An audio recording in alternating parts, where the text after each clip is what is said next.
Well, it's no surprise to find out that drivers speed, but the number of speeders is a bit of a wake-up call. CBC's Marketplace spent 3 days monitoring highway traffic and found more than 75% were going faster than the posted speed limit. While some say the drivers need to slow down, others would say the speed limits need to go up. So the question is, which would make our roads safer? Marketplace is exploring the controversy tonight on CBC television, but we're getting a head start here on Bluesky. Should speed limits be hiked to reflect the speed traffic actually moves? You can give us a call at 1-800-716-2221. You can email bluesky@cbc.ca, or you can reach us on Twitter, where we're at BlueskyCBC. That telephone number again, 1-800-716-2221. Our question for you today is, should speed limits reflect the speed that drivers actually go? 1-800-716-2221. Marketplace's Asha Tomlinson outlined the debate with CBC's morning shows. There's data and information on both sides that back up both arguments of keeping limits the same or even slower and upping them and increasing them to faster limits. So we tried to look at data from other places. For example, the state of Utah, it found that speed limits were increased. Once it was increased, speed-related collisions decreased by between 11 and 20%. But when you look at accident statistics wholly, it could be the speed limit, but it could also be weather conditions, road design, increased volume of traffic, distracted driving even. There's a long list of variables, so it's hard to really pinpoint, what's at play when accidents happen on highways. And we spoke with an ER doctor and public health researcher. He's actually studying this, faster limits, and he says from a safety point of view, increasing speed limits is the wrong move. Essentially, there are numerous studies that show, and the overwhelming evidence shows that once speed limits go up, things do get worse. Basic physics, when you look at it, the faster you go, the harder the crash and more serious injuries, even death. That's Asha Tomlinson from CBC's Marketplace. So what do you think? Are speed limits too low? Most people aren't obeying them anyway. And yesterday we were talking about the situation in Moose Jaw, where the photo radar has caught so many people that they can't get all the tickets out, and they have a backlog of nearly 1,000. So most people aren't obeying speed limits anyway. So is it safer to have the speed limit set at the rate traffic actually goes? Give us a call right now. It's 1-800-716-2221. You can email us. It's bluesky@cbc.ca. Or reach us on Twitter, where we're at BlueskyCBC.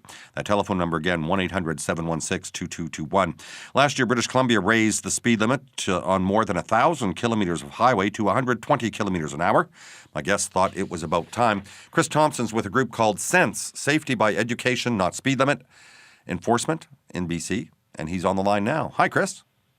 Hi, how are you? I'm well, thanks. Thanks for taking time for us. No problem. Why were you happy to see the speed limits hiked in BC? Well, I think it's just a recognition that you want to set the speed limit at the upper end of safe travel speed. And as Asher found out earlier, that most people speed. And honestly, I was surprised that the number of people who were speeding was only about 75 to 80%. Because when you look around, at least the highways anyway, and we restrict most of our analysis to highways, I think everyone does. I find it very hard-pressed to find someone who's going under the limit.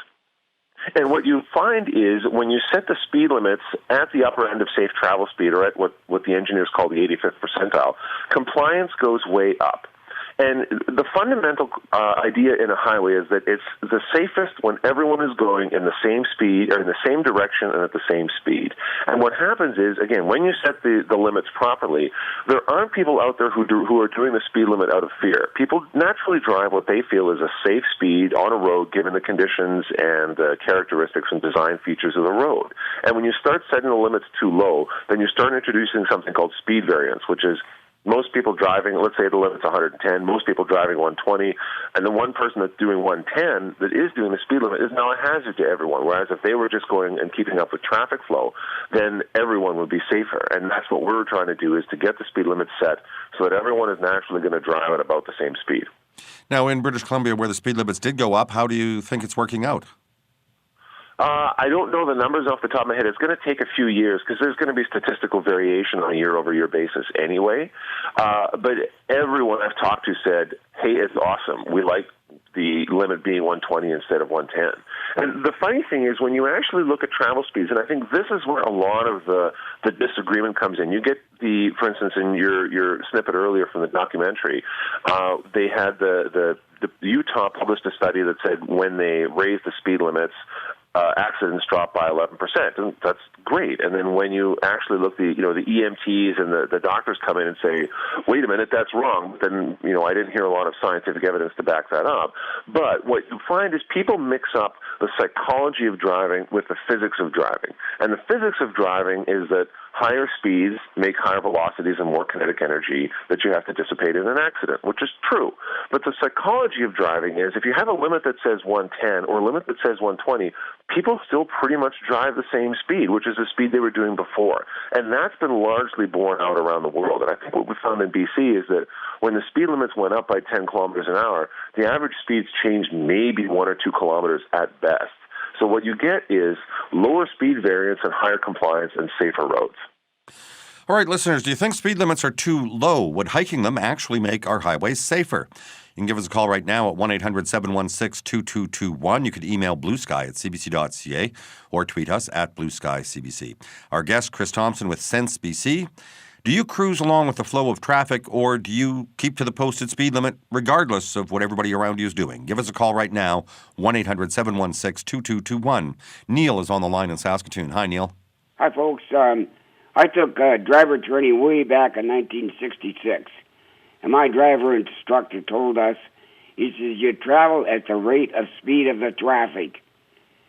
If they're going faster than the speed limit, you go faster than them. If they're going slower than the speed limit, you go slower than them. And I believe in your guess. He says you travel the speed that the other people are traveling at. Now, remember a few years ago, a driver was in D.C., he was going the proper speed limit. He got ticketed for not keeping up the traffic, and he got ticketed twice for the same infraction. So I thought, good for them. If he's holding up traffic, in good conditions, you got to take into account that. But, he should be, people are going to get anxious and pass him and cause a dangerous thing. So that's all I have to say. Neil, thanks for your thoughts. Yeah, I agree, and I think there's one other positive benefit of increasing the speed limits is that people who are going less than traffic speed, before when they were doing the speed limit, now they know to stay out of the left lane because we've got the driving lane and the passing lane, and there was a big problem in BC of people being stuck at, staying in the left lane and thinking, well, it's okay, I'm doing the speed limit. And it's what Neil was saying is people are getting frustrated. They're doing dangerous things to try and get around this guy because it's frustrating to be behind someone most of the time who's doing the speed limit. Rolling roadblocks. Exactly. Yeah. Now, something we've got to point out is that in Saskatchewan, for reasons that I certainly don't understand, we don't have the keep right except to pass law unless it's posted, and it's not posted very often. So that does add a bit of a complication here. That said, though, I want to go on to Rob in Success. Hi, Rob. Yeah. There's another thing here about increasing your speed. You have just increased your cost of traveling. The efficiency, as your speed goes up, your engine efficiency is going to go down. Mm-hmm. That's the first thing. The second thing is that it wouldn't matter what your speed is. There's going to be some turkey that has to pass you. The speed limit on 32 highway here is 100K, and people go by at least 120. Well, that's our point, I guess, Rob. A couple of points, on your first point, we could take that to an extreme, right? And everybody could do 40K and get great grass mileage but never get anywhere. No, you wouldn't. Down that low wouldn't work. But the other side of your point, I think, is the point that our guest is making, is that if everybody on that road's doing 120, why isn't the speed limit 120? Well, the other thing, too, and that's one of my points, but definitely on the efficiency aspect, changing the speed limit, as I said earlier, doesn't really change travel speeds a lot. And that's a popular argument is, you don't want to raise the speed limits because when people drive faster, their vehicles are less efficient. And, we as a culture have thought, we're not going to disallow people to buy gas-guzzling vehicles, so let people make their own choices of how fast they want to get somewhere versus how much money they want to spend getting there. But that's kind of a red herring because raising the speed limits, as I said before, really doesn't change people's travel speeds all that much. And if you want to drive slower than the speed limit to save gas mileage, which I do on occasion, usually if it's late at night and I've got nowhere to go and there's no one on the road, I'll go 5 or 10K under because it's a lot cheaper to drive from A to B. But I don't do that when it's busy out because now I'm a hazard on the road. Right. So with the higher speed limits, people are more than welcome to drive less than the speed limit, but now they realize that they just have to stay out of everyone else's way when they're doing it. Fair enough. Rob? I just don't buy it. Okay, fair enough, Rob. Thanks for calling in today. Al is in Saskatoon. Hi, Al. Hi, Garth. If they jack up the speed limits, is that going to magically make moose and deer run faster? That's a rhetorical question, but there's going to be a lot more accidents with moose and deer, isn't there? Yeah. Al, that's a good point. Thanks for bringing it up. Now, I mean, that's obviously not a huge issue on a big freeway in the southern mainland, but by golly, in Saskatchewan this time of year, it certainly is. How do you? We have the same issue in BC, and I just come back to the original answer of, again, changing the limit to reflect what people are already doing doesn't change the speeds that people are traveling at. When you get situations like that, a lot of times there's this temptation to use the speed limit as a cudgel to get whatever kind of result you want. So if you're having a lot of wildlife fatalities, lower the speed limit. If you've got problems of noise, lower the speed limit. If you've got these other problems, the easiest thing to do is lower the speed limit. But sometimes it won't actually help you a lot. And all you're going to do is get police and motorists that both get frustrated on the roads because no one's doing the speed limit or because the speed limit is just too low. I know BC has pioneered this kind of wildlife alarm system. They've got infrared sensors and lights and whatnot that can actually see if there's wildlife at the side of the road, and then this light starts blinking. So if you see the light blinking, you know, okay, there's a bear or a moose or whatever up ahead, so you're naturally going to slow down because it's actually giving you information. And that's one of the most important things about speed limits is that it serves as a tool for the driver to know characteristics about the road ahead. And if you start monkeying around with speed limits, if you have politicians monkeying around with speed limits, ignoring what the engineers say, then it doesn't give the driver enough useful information about the characteristics of the road ahead. And lowering them arbitrarily below the design characteristics of the road just creates friction. Pardon me. Ron is on the line in Lestock. Hi, Ron. Hi. Rob from Success sort of took what I was going to say, that at 55 you're going to get your best gas mileage, and you would think with BC with its carbon tax would be worried about getting as much out of a gallon of gas as they could, especially with the parents' conference coming up in a month. Like, it would look ridiculous to up the mileage and everybody get poorer mileage just before that conference. And oh my God, black ice! I could just see the major pileup you'd have with the higher speeds. Do you think it would be that much difference, Ron, on black ice if you're doing 110 or 120? Does it make that much difference? Yeah, you'll need garbage bags in the back of the police cars to pick up stuff. That's the difference speed makes. But do you do 120 in the middle of winter?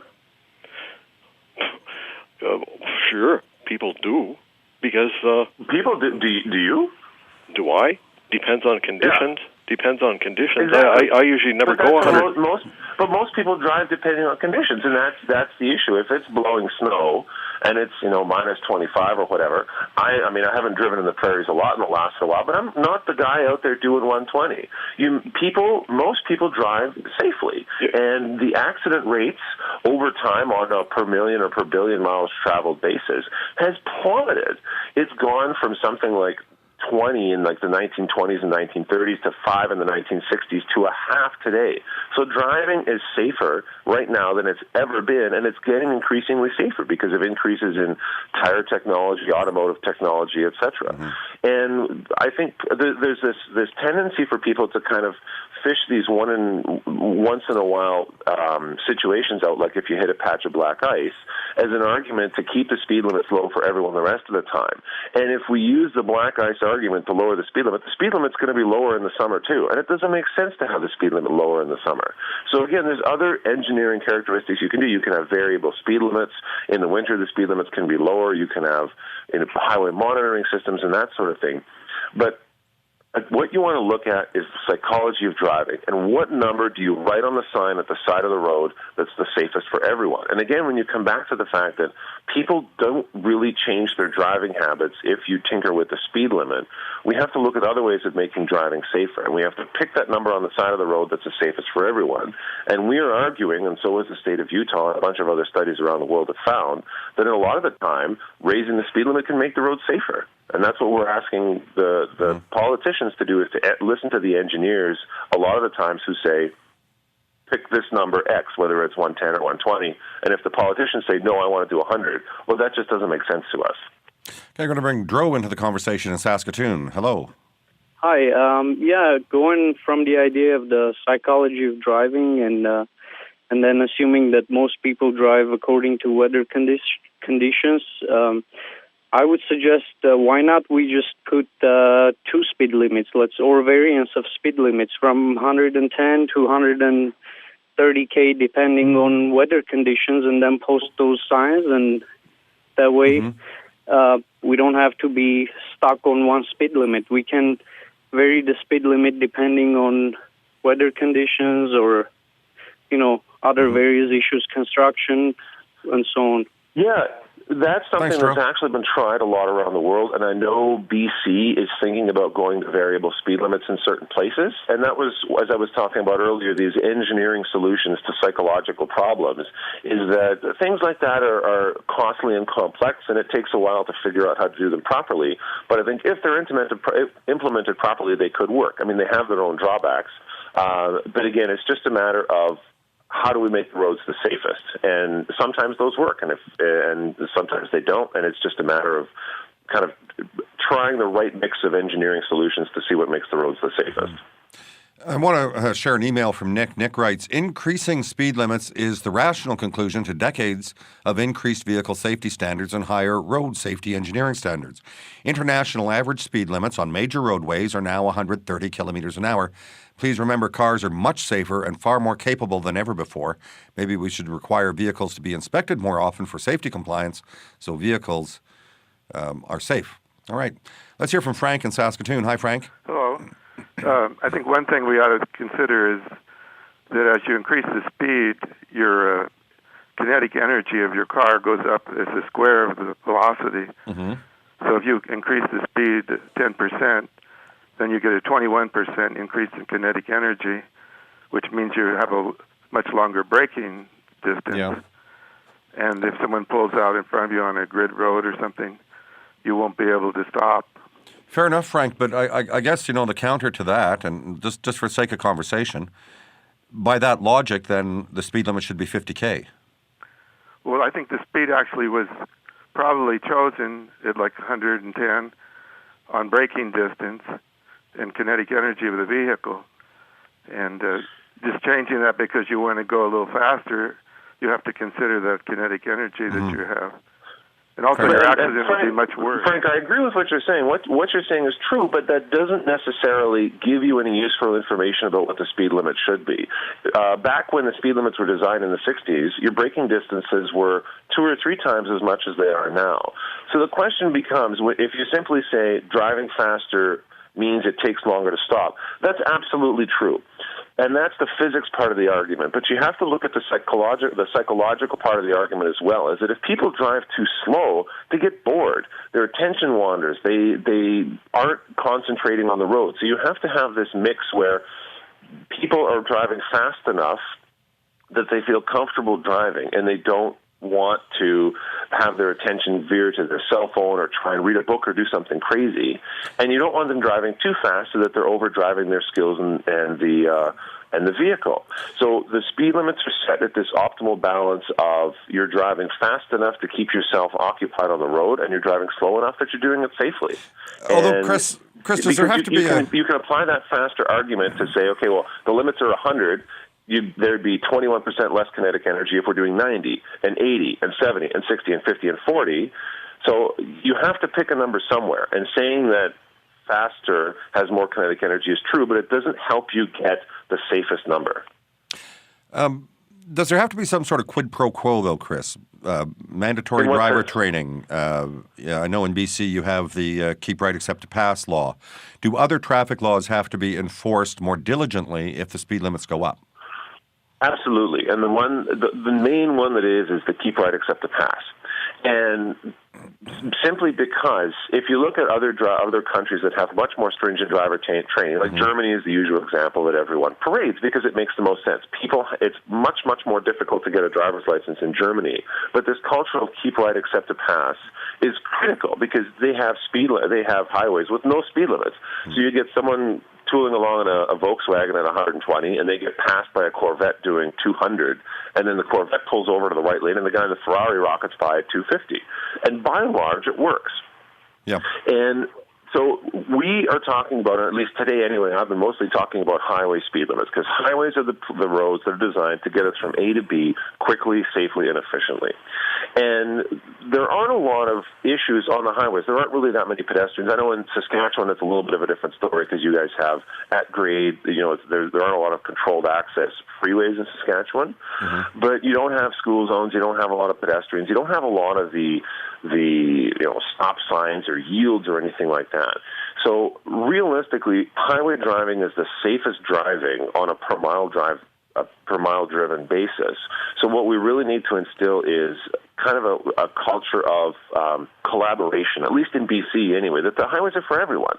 And I know now if I'm doing 120 and 110 zone and someone's coming up behind me, I'm going to get over. I'm going to get out of their way. They're doing 130 because they feel comfortable doing 130.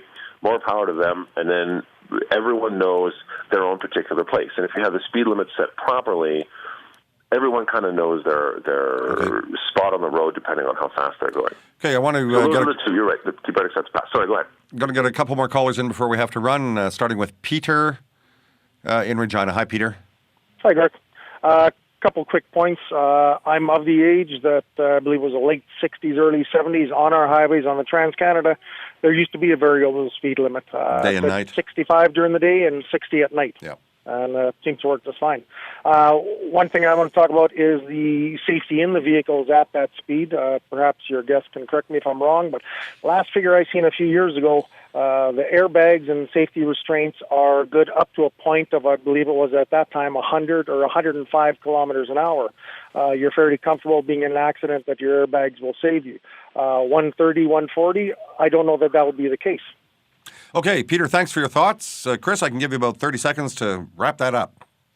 Well, I'm not exactly sure on the technical details of airbags, but I'll make one comparison. My first car was a 1966 New Yorker. No airbags, drum brakes on the front. It was, by and large, compared to modern cars, a terrible, terrible car. The stopping distance was atrocious. But again, the speed limit back then, 65 miles an hour. It's about 100 k an hour now. So my question to the world at large is, why is the speed limit for a 1966 New Yorker in 1966, when all cars were pretty much uniformly terrible from a safety perspective, the same as the speed limit now, when cars are vastly, vastly safer? Your stopping distance is a half. You've got airbags. You've got mandatory seat belts like lap belts and shoulder restraints. Cars are so much safer. Why can't we drive faster? Chris, on that note, thank you so much for your time and sharing your thoughts with us today. Not a problem. Happy to be here. Bye-bye, sir. Chris Thompson with Sense BC, a group that lobbies for higher speed limits. If you got more to say about the need for speed, you can give us a call on Talkback. It's 1-800-661-7540. Email bluesky@cbc.ca, or you can reach us on Twitter @BlueSkyCBC. See more about this story tonight on CBC Television's Marketplace.